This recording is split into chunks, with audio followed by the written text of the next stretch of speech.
What's up, and welcome to The Greatest Teacher of All Time, where I, Quincy Dawson, interview different teachers of color to highlight their strategies, personalities, and philosophies on teaching. Today, I've got my take two, Suzy. How are you doing today? Hey, good. How are you? I'm good. Yeah, this is take two because I fumbled the intro the first time. I thought it But was good. in saying all the things that we've already said before, um, we were at the same school, my previous school, your first school right now, right? Yes, Yeah. So we started at the same time, and I want to just talk to you about your teaching and how you've been doing with everything. Is that cool with you? yes, it sounds great. All right, let's do it. So this first thing I want to talk about is a post from a Instagram page called Caldwell's Classroom. I think that's how you pronounce it. But the topic of this post is 6 mistakes to avoid as a young teacher entering a high school classroom. And I feel like that's perfect for us, right? Two Yes. young people at high school again. And I think I wish I had seen this when I started. Really? Yeah. So we'll get into it. So this first one I want to talk about is focusing on being liked and not respected. So it's kind of got this paragraph explanation for it, but I think the gist of it is teachers thinking, well, or students saying that, well, Miss Johnson does this and this, and we like her. Why don't you do this and this? So off top, what's your initial reaction on that? Being liked and not respected. My initial reaction was that's definitely what I wanted to do my first year. I wanted to be liked. I wanted my students to be able to come to me and feel comfortable asking questions. And I felt that in order to do that, they had to like me and that I had to be very flexible or very like not have so many like strict boundaries. I see that now. In the moment, I was just like, I don't know what I'm doing. Please just come talk to me. Um, and I forgot where I was going with this, but Nah, I I get it. think, I get it. yeah. It's like to me, it was more of like being myself versus trying to be someone that the students respected, right? Like my first school, I don't want to say it was like a tough school, but the teachers like, or people around me made me think that, oh, you can't smile till Christmas or you can't smile till Mm, December. Got to keep that stern face on. Did anyone ever mm. tell you that? I think when I was substitute teaching at public schools, for sure, Yeah, I had to definitely, kind of like definitely. Yeah, right. And I actually tried that. Did you actually try it? And when I was subbing, yes, but when I got to Vistamar, I just couldn't. Yeah. It's like not being yourself. But like when I actually tried to do that, it was probably like the first week of that school. But I tried to be like the stern disciplinary, these are the rules, you got to follow them. But thinking about it, like looking at my face when I started teaching, I looked just like this. When I was in high school, I looked just like this with this like young, friendly face where like I couldn't fool anybody. Like no one's Hmm. believed me if I were to say all that. So I had to like really come into my own and be myself. How was that experience for you and like becoming you in your teacher self? I think it's was difficult or still kind of is sometimes now that I'm back in person, um, to know when I need to be me and when I need to be Miss Hernandez, Mm. right? Tell me more about that. And Like, what's the difference between you and Miss Hernandez? me doesn't care. I don't really care about if they're talking about inappropriate like comments or subjects like drugs or alcohol or like things they saw on like TikTok or whatever, right? I'm That's just life. That's what they're surrounded right by, right? But as Miss Hernandez, I have to be like, we can't talk about that in class, or I don't want to hear about it. And kind of coming to terms with that took a while to not let some of those things kind of or not letting those things slide or not letting those things come up in class or when they do kind of being like, all right, we're not talking about that right now. Yeah, or like putting on that teacher face, right? Mm-hmm. I know my example similar to that, not like it was actually with homework, right? Yeah. So Quincy, if you didn't do your homework, that's not keeping me up at night, right? But Mr. Dawson, You didn't do your homework? What happened? Are you okay? Like, what is it? Like, why didn't you do this? Why are you not doing your job? It's like, I gotta make it, I gotta make it seem like this is a bigger deal than it actually is. And that, I feel like that's just part of the whole teacher thing, right?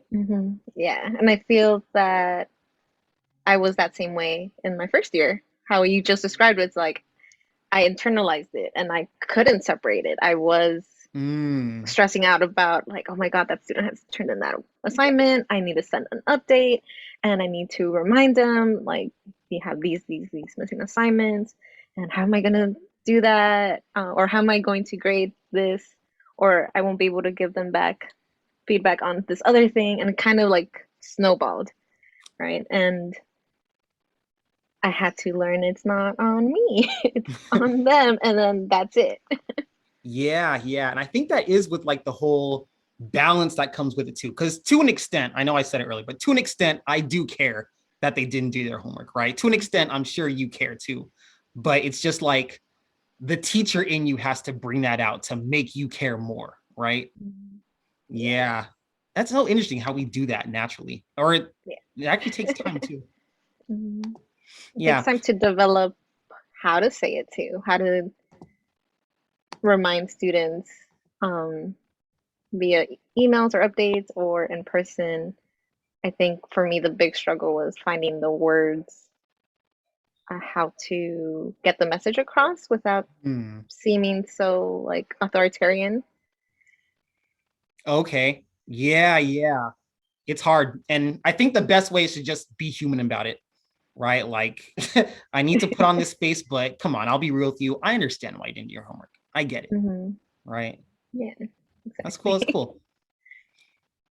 The next thing on this page I want to talk about, again, they have six. I don't want to go over a couple, but this next one is pushing no cell phones, Mm. right? So I'll read a little bit of this one. It says, in today's age, fighting with students over cell phones can be a complete waste of time. Instead, integrate technology and cell phones into the classroom. Allow students to be so busy and engaged that they do not have time to misuse their cell phones, or they're using it for classwork and cannot remain distracted for too long. So how are you feeling about this? How are you with cell phones in your class, Miss Hernandez? So now I'm like, about the cell phones. Really? Whereas before, I would be like, phone away. I see your phone. I shouldn't see it on the desk. Put your phone away. And constantly reminding them of that. But now, if they don't put it away, if they're on their phone and they miss something, I put it back on them. I'm like, well, were you paying attention? Are you being honest with me and telling me that you were like paying full attention to what we're doing to the instructions? And most of the time they'll be like, no, I wasn't. Or even on their laptops, they're like, oh, I was doing something else. Yeah, I think Um, that's one thing, and it takes a lot to get your students to be that comfortable with you where they're comfortable saying, yeah, I was on TikTok, my bad, right? mhm. As opposed to, I'm scared, I'll put it away, Yeah, you know? yes, that fear doesn't really Yeah, work. yeah, right. Fear, at least friendly face. I can't look scary, Yeah. right? I remember when I had students using cell phones when they weren't supposed to, it would be like kind of like calling them out, be like, what are you doing? What are you looking at? Right. And like if it was Mhm. something cool, I'd be like, oh, let me see too. And like I feel like that interaction of, oh, I'm acknowledging you have it. Let me see it. That's cool for now. All right, time's up. Right. It's one Mhm. of those things where like I feel like that's more the human way to do it because yeah, I am naturally interested in what you're scrolling through. I want to know how many likes their picture got, right? Yeah, I want to see what's so funny. And I'm I also wanted them to realize on their own it's if they're not paying attention, that's detrimental to them. And I have had students who come to that realization on their own and they don't like feeling lost. Yeah. Can you tell me why is it important for them to realize it's wrong as opposed to you just pointing out that it's wrong? From what I've seen when I've pointed out that it's wrong, the message doesn't stick or doesn't really like connect with them. But when they slowly come to that realization, then they take the initiative to put their thing away, to make sure they're paying attention, um, and it's a habit they start forming instead of some doing it just because I'm telling them to do it. Yeah, that's and again, I feel like that's part of teaching in general, right? In your discovery as opposed to someone told you what happens in the lab, right? You got to Yeah. find out what happens. So, yeah, easy case study, right? Yes. And Nice. I think too, with cell phones, I am trying to use them more in the classroom and letting them use it, not Google Translate. Some of, yeah, that's not. I did a whole activity where why Google Translate is not a good thing. But with like the Spanish dictionary app or word reference app, something, or even Google Classroom app, because we use that in the classroom. Um, I want them to see that it is helpful and it is useful if you know how to use it right. Yeah, that's the big thing, knowing how to use it right. And a little bit of sidebar, I bet the computer science kids would want to get into like an experiment with like the AI on Google Translate versus how to actually use it in Spanish. That Yeah, might be a cool crossover lesson. I love that idea. Yeah, free idea. There you go. You can take that. I'll take it. All right. The next one I want to talk about on this post is having public social media pages, right? So this one might be self-explanatory, but I want to know what you think off top. Public social media platforms or pages. I've always had them private, so I've never had them public, even in when it started, ever since college. I've always had all my socials private and only added certain people if I knew them for a long time. I wouldn't really add acquaintances, so it's just for me a practice I've always kept. Um, and then when I decided to go into teaching, I was like, all right, well, I have to make them even more difficult for it to find. So I took my last names off a lot of them, Oh. and that's one way to help me not get found. And I only find, or the students that have found me, it's only after they've graduated and because they want to keep in touch. But I've always been very like, don't have a public page where you post everything because I do go out and drink and I am still pretty young, where I go and crazy and um, hit up the club and stuff, right? So I don't want my students to see that. Yeah, I get you. I get you. For me, I guess we would have been like total opposites in high school because I was the clout chasing, want my page on public. I want everyone to see what I'm doing. A couple times, me and my friends got on the Explore page where like pictures would pop up. I'm like, What? I live for that, right? But it wasn't until I started teaching and was like, okay, I am kind of this figure, and I think it goes back to my first year in like putting on that whole teacher presence where like, okay, I need to put this Quincy presence to the side. So that's when all my personal profiles went private and everything. But yeah, I actually have not added any students who graduate. You've done that? Yes, I What's have. what's the thinking on that? For me, it's been the students who I've really formed close bonds with, who I want to see them grow and grow into like amazing adults. And um, usually, typically, it's the students who I have done the Chicano studies elective with, Right. because in that class we talk about such heavy topics and like emotional topics, and we like are sharing stories, so it feels like I'm adding a cousin on Yeah, Facebook it gets or something. personal, right? Hmm. Yeah, I have another interview where we're kind of talking like that, but I don't know. For me, I know it's important to develop relationships with students, but I feel like the ones I develop are more one-sided, where Hmm. I get them comfortable opening up to me, but I really don't share that much about myself, I don't think. So I know maybe that comes to me not wanting to add anyone graduated or not. Yeah, I don't know. That's interesting. But I do have like students who like stay in the what's it called, the request queue or whatever. Yeah. Yeah. So far, I think like 3 or 4 were there for my last school. I'm like, nah, you're not.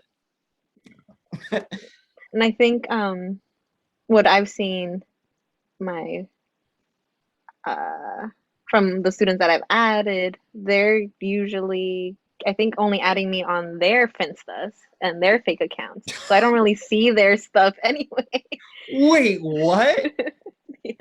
Or no, they add you on the real accounts. The Finstas where they do all the No, they fun added me. stuff. They add my account, but and if I follow them back, it's their Finsta. It's not their actual account that Yeah, they okay. post the Wow, stuff with their friends. that is so interesting. That makes you think like, wow, are these relationships really not as one-sided as we think? Right? Where Yeah. like they have a whole nother life. They still don't want you to see. Mm-hmm. Wow, that's interesting. That's interesting. Yeah, I feel like the internet's changing a lot of things. But going back to social media and online platforms, you have somewhat of an online platform presence for other people. Tell me about that. It's called Useful Spanish Learning Stuff. Yes, and I haven't added to that in like a year, so I'm surprised you found it. Yeah, well, what was the idea about behind it? Maybe that will help.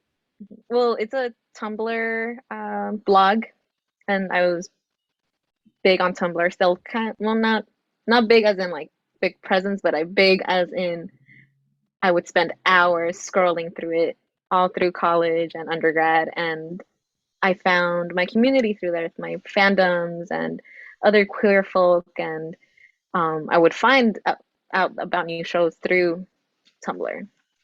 And I also slowly started following other like language learning blogs or other Spanish blogs. And there was one that I really, really liked, but it was so difficult to navigate their page because it did, if I searched for something, nothing would really come up, even though they had tons and tons of posts about different things with grammar or culture or phonology or anything.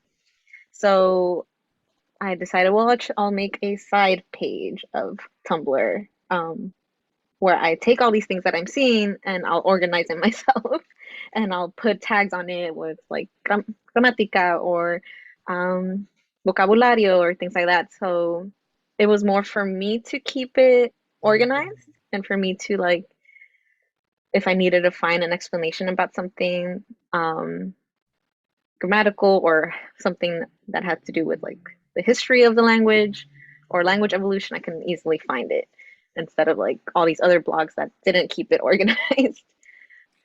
That's so interesting. I like the idea of why you created it and that you really need an archive for yourself, Mm-hmm. right?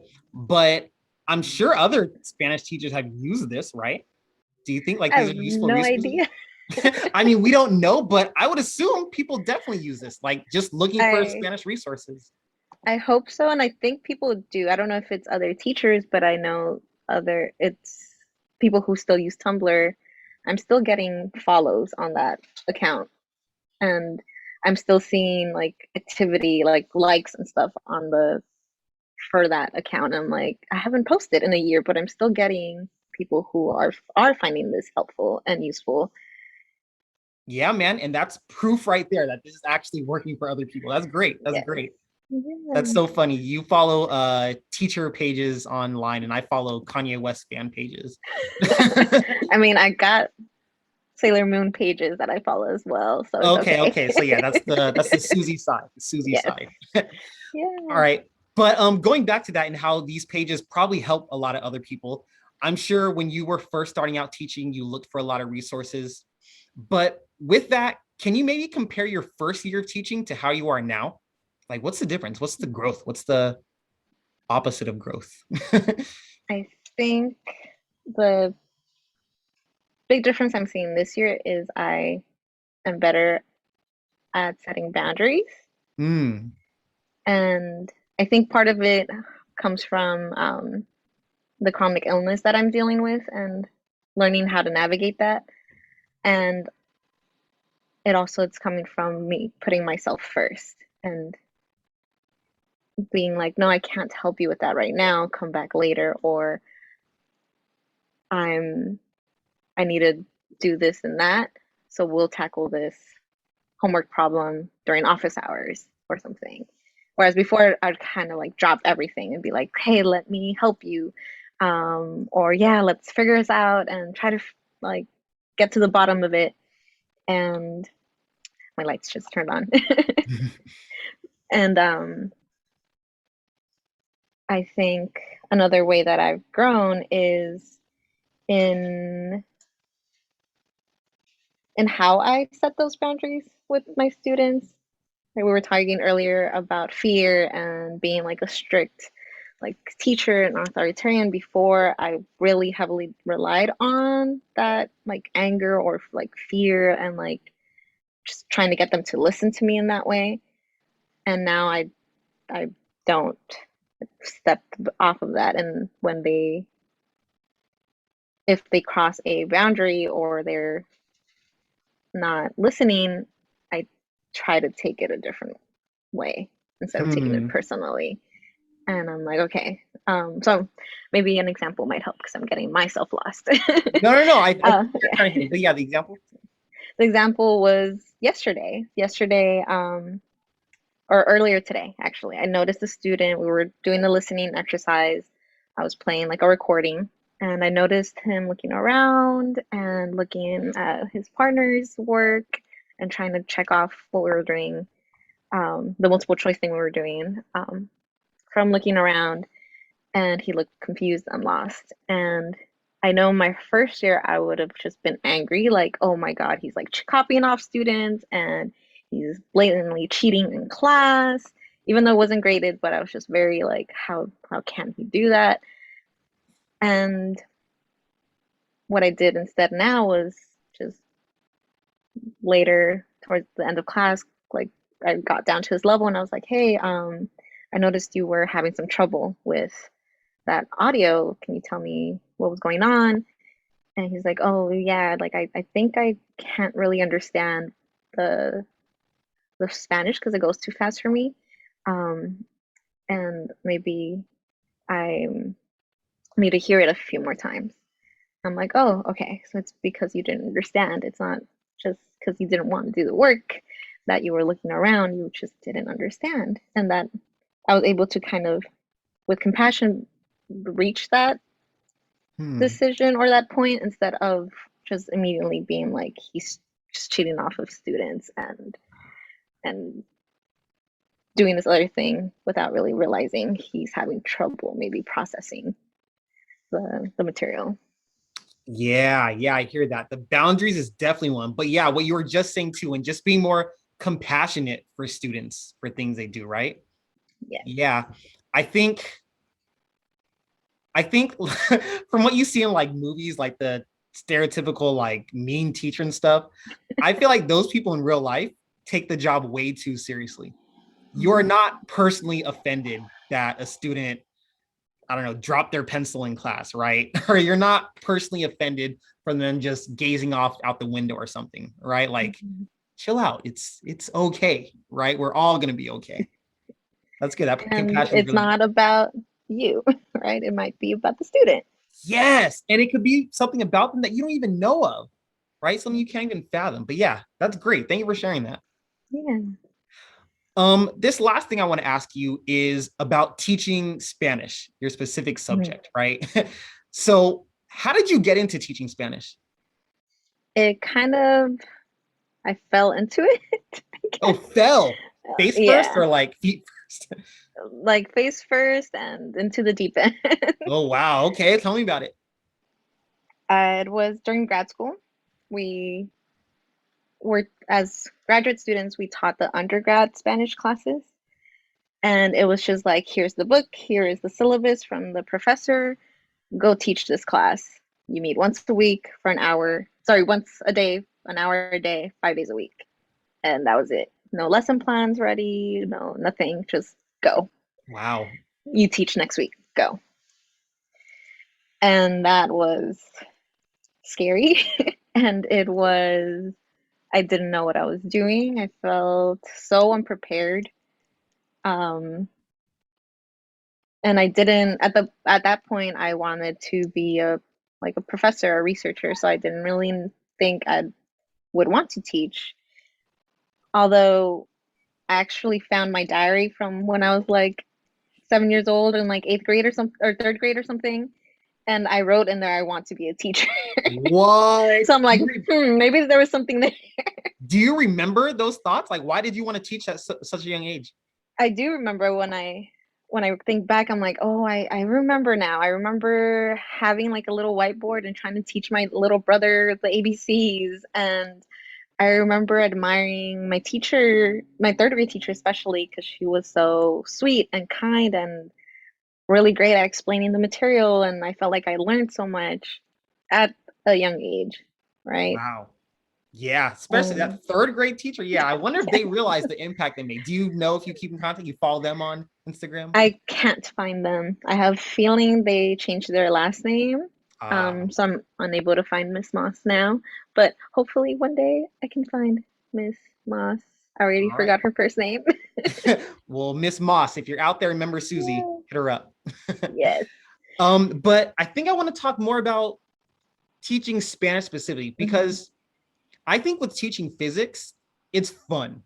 Like we get to do labs, we get to like throw basketballs at each other all the time. Like it's fun.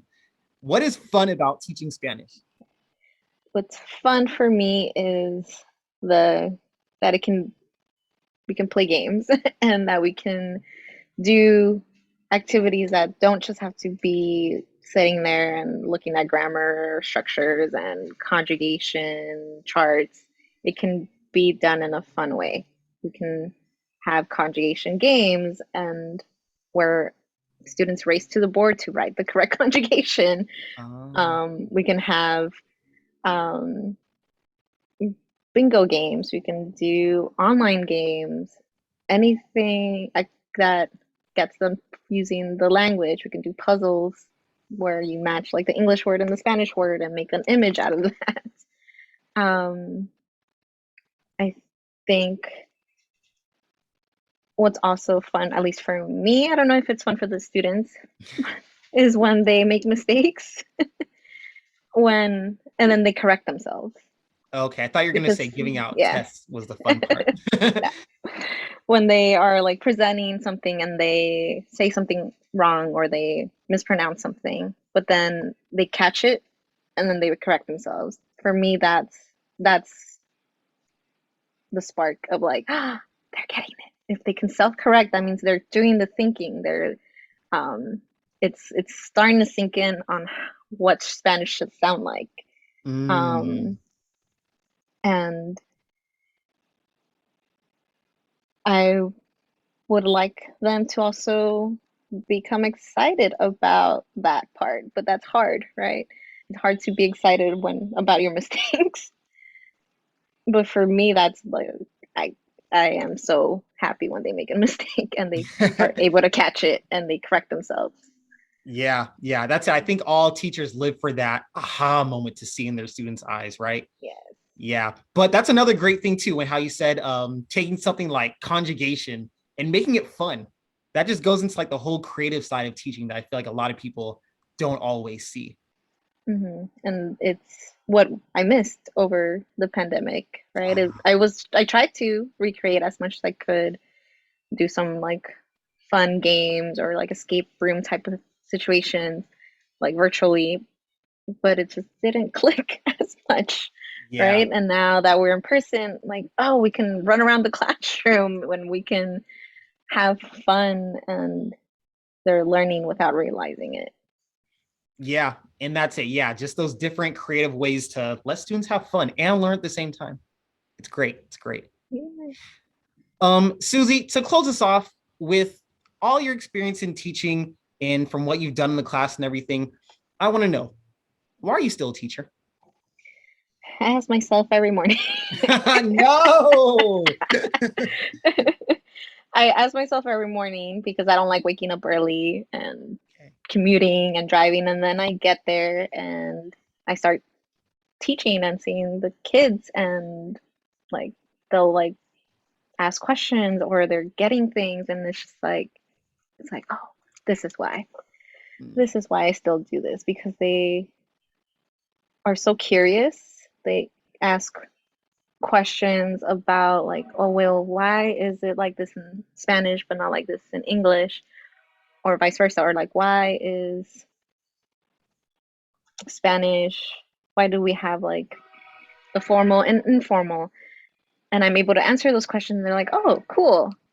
And then they move on, but those questions help them learn some cultural stuff, and then that may lead to other questions, and that sometimes we get off topic, but most of the time we come back right full circle, and it's fun. Yeah, I can imagine. Yeah. Yeah. And yeah, just feeding these creative young minds. It's great. It's great. It's a wonderful feeling. But yeah, again, thank you for sharing, Suzy. You and your teaching and like your whole philosophy on how you do things and why you do things is one of the reasons why I think you're the greatest teacher of all time.